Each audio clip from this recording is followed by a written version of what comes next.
Coach, let me ask you a question quick. There were no completions to a wide receiver today. That's the first time in the Ferentz era. Can you remember any time during Hayden's era where you guys had that? Otherwise, are we looking at like Bob Cummings stats or Frank Lauterbur, or what are we I'm doing trying to here? figure out if we ever had a quarter without a receiver catching a ball. Not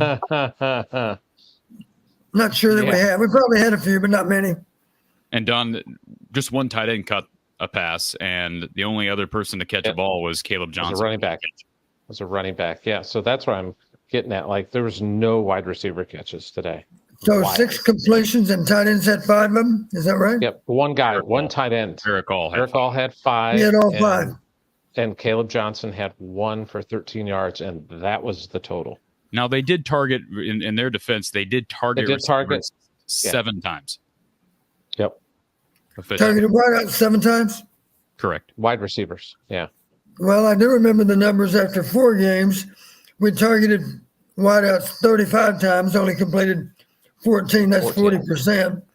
That's ridiculously low. And as we know, they weren't all poor throws. Some of them were dropped over those 4 games. And even though we had catches in game 5, we also had 4 wideout drops in game 5. So I think we caught 6 and dropped 4. So that's 6 out of 10. But of course, that doesn't allow for balls that were just inaccurately thrown.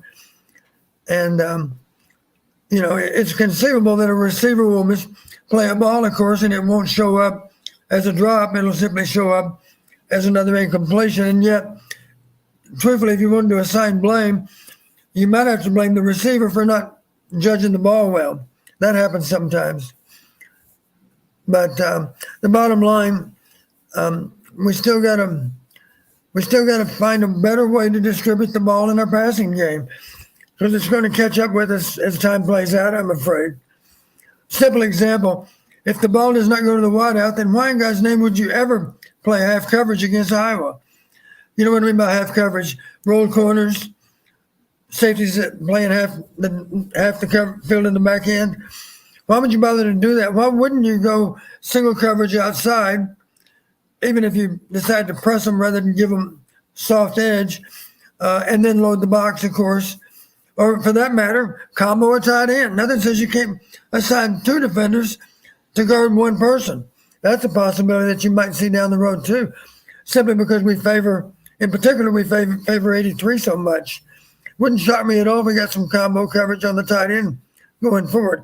I'm not trying to give any opponent any ideas. It's just, they can come up with that same conclusion that I just did. Certain situations, maybe you double the tight end. You bracket him, you have inside, outside coverage. If he releases inside, he's defended by 1 person.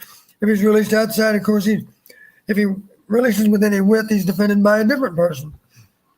I was just going to say, I know Addison Estringa hasn't totaled a ton of receptions this year, but 2 for 19 yards. Yeah, but given the tight end involvement and given the injury to Luke Lachey, Addison Estringa being out of this game does take away another, you could call him primary weapon in the passing game because of how heavily involved the tight ends are. So we didn't see any receptions, I was surprised we didn't see a single target to Steven Stilianos. We saw Johnny Pascuzzi get in there and play. So Zach Ortworth in there on a 4 tight end set. Well? Yeah, he was in on one, I think at least one play. That it was the Eric All tight end touchdown catch. Okay. He was in there. Okay, a couple super chats that I'm behind on. First of all, Cyhawk C Money.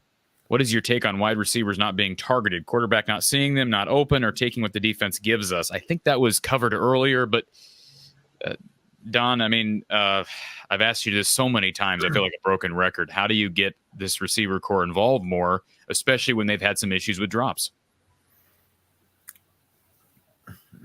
Well, part of the burden's on them. Let's face it, part of our problem is we're not consistently getting open. Now, what does getting open mean? Well, if it's zone coverage, it means having an awareness of the softest spots in the coverage. And you need a route adjust to be able to put yourself in those positions. Versus man coverage, you got to find ways to separate from that man defender. So the burden in both cases is on the receiver. The quarterback, obviously, is going to think long and hard about putting the ball your way if you're not open. So the guys that get targeted the most in general, you could say are the guys that are more capable of getting open. We're not going to throw you the ball if you're well covered. That only makes sense. LaShawn Williams was wide open down in the red zone on a pass that Deacon forced into the end zone. Don, you'll see it as you watch the tape back. There's nobody on LaShawn Williams' side of the field, and it was a walk-in touchdown, and Deacon forced it into the end zone. Iowa settled for a field goal. This was That's his the ball first. that went into traffic one, and it was like it didn't end up with Purdue. Thank you for the super chat, Cyhawk C Money. Appreciate that. And Brian, he says, to beat Wisconsin, Deacon will need to find accuracy this week on our receivers, need some stickum, or it'll be similar to 2021. I think I've read that already, but yeah, absolutely. The receivers just got to get more involved. I don't believe you can win. I don't think this team is designed to win at Wisconsin, given how Wisconsin runs the football and how they're typically, now this is a different Wisconsin program as a whole, how they typically stop the run if you can't get the receivers involved. If you can't stretch the field vertically in some fashion, I think it's going to be a long day up there. And I think you're going to be playing from behind. And here's one team you don't want to be playing from behind against. Right, because they can certainly shorten the game on you.